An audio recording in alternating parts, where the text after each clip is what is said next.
Hassan Piker, one of the biggest leftist voices on the internet. I would say the biggest pro-Palestine and the biggest leftist voice in America right now. He just got detained by Custom Border Patrol for hours. He was let go eventually, but I think this is really important to talk about. So guys, there was one more story that I wanted to make sure and cover today because it is deeply troubling. Hasan Piker, who is one of the most, if not the largest, most prominent pro-Palestine voice in the country, was detained for hours by Customs and Border Patrol as he tried to re-enter the country. He was flying in from France, and he was questioned on his views on Israel-Palestine for hours. Hasan recently spoke about this experience. Let's go ahead and take a listen to a little bit of what he had to say. I'm sitting there and they're asking me about Trump. They're asking me about like Hamas and he kept saying stuff. He kept saying stuff like, do you like Hamas? Like, do you support Hamas? Do you think Hamas is a resistance group? Do you think Hamas is a terrorist group or a resistance group? Like, he just kept asking over and over again, right? And I kept repeating the same statement over and over again. And every single time he asked me a question, a leading question about Hamas, I kept saying, the United States State Department recognizes Hamas as a terrorist organization. The fact that a lot of the shit that like the Ethan Kleins of the world have like cried about over and over again were unironically brought up in that fucking conversation. The Houthi. Like, did you interview a Houthi? It says here that you interviewed a Houthi. And I was like, or was he actually a Houthi? And I was like, he's not. You can look to all of the reporting that came out afterwards and before I interviewed him that he is not he's not a Houthi. The very fact that that was like a point of contention that could have fucking gotten me arrested is insane.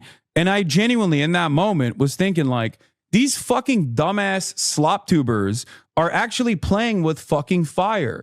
Now, I just want to say what Hasan did is incredibly dangerous. As Nathan J. Robinson pointed out, if you're ever in the same situation, don't do what Hasan did. Hasan has a security, Hasan is big, and Hasan has, you know, like he has some sort of, some sense of security that he can really push the boundaries. But if you're caught in this situation, listen to what Nathan J. Robinson has to say. But I think this is really important. The fact that these people knew who Hasan was, knew what his thoughts were on the particular issue of Israel-Palestine and Yemeni Houthis, I think that should be talked about. Now, just as it is, going into America, flying into America is incredibly intimidating. From someone who's not an American citizen, I went to America in 2018 and the whole process was so intimidating. The whole Custom Border Patrol, you know, they ask you a lot of questions. It's intimidating as it is, especially when you're a brown person. And I can imagine the fear like these families that Hasan was talking about had when they were taken aside, when they were detained and questioned for hours. It is truly a scary, scary place to be in. The Ethan Kleins of the world, the shit that they've been saying, the things that they've been saying about Hasan, calling him a terrorist. I think this is why it's so important.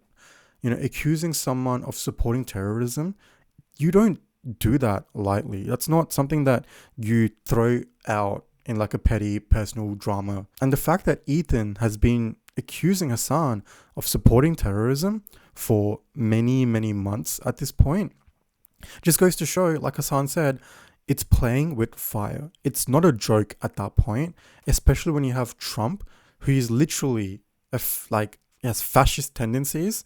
When you have someone like that in power in a country like America, and you're calling someone like Hasan, who is of Muslim background, if you're calling him a supporter of terrorism, supporter of Hamas and Houthis, I think that is incredibly dangerous. And luckily it didn't, but it can lead to very dangerous precedents and very dangerous things down the road.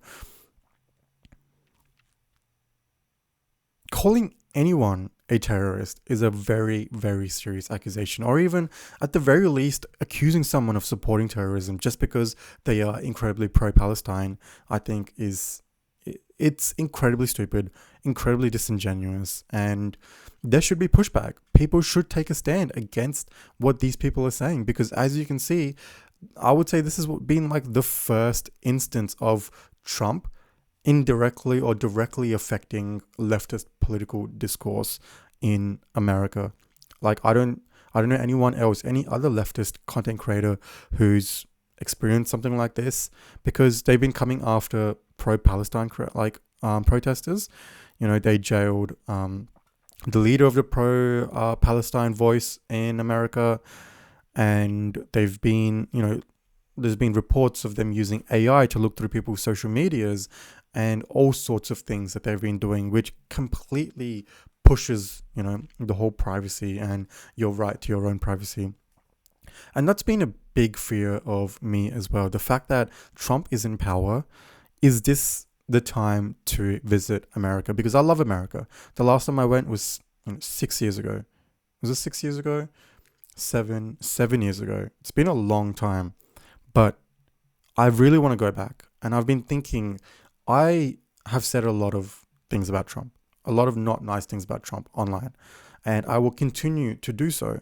And as far as I know, most other people in other countries like outside of America have started boycotting America, boycotting going to America because just of the situation right now. And there's just so many other countries to visit instead of America. So that's something that I've been, battling 50-50 whether I should go to America while Trump's in office or not.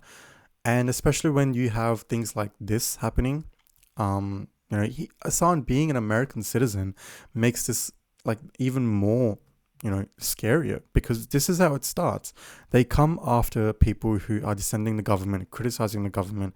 That's where it starts. When they start questioning you, like you could tell, this officer really wanted to get something out of Hassan. He wanted Hassan to admit that he supported Hamas or Houthis or something out of him.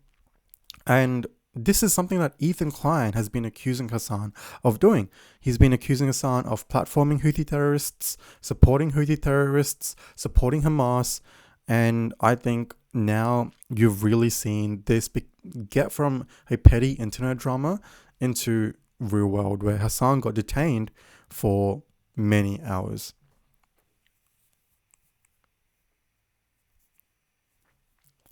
This is dangerous.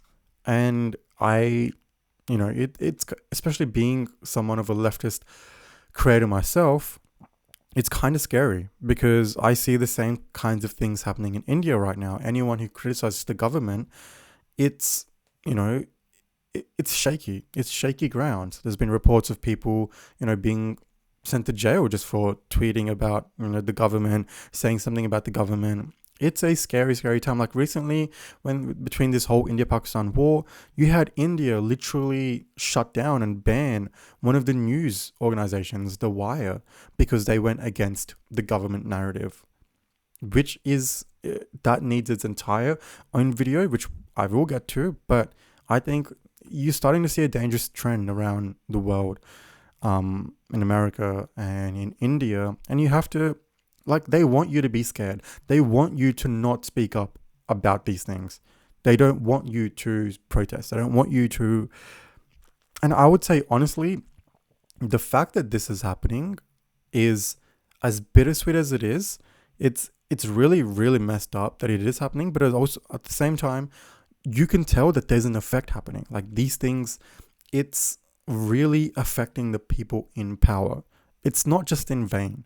Like all of these protests, all of these videos, all of these fundraisers, every ounce of support that goes to Palestine, that goes to, a lot of these countries that are a victim of American imperialism, you can see that these things, the government have started taking seriously, which means that it's affecting them.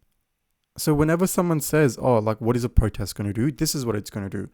Like the fact that the government has had to come in and question leftist creators, they've had to imprison, pro-Palestine voices or detain them. I think that goes to show that they are scared of this happening and they're trying to intimidate us. This whole thing, it's been an intimidation tactic. It's intimidation. They can't do anything. We're not breaking any laws, especially in America. Me being in Australia, I would say we have very similar free speech laws to America. I think recently the only thing that you can't do is you can't do a Nazi salute in public. in Melbourne, Victoria. I don't know if it's all states, but I know it's in Victoria. But very similar free speech laws to America.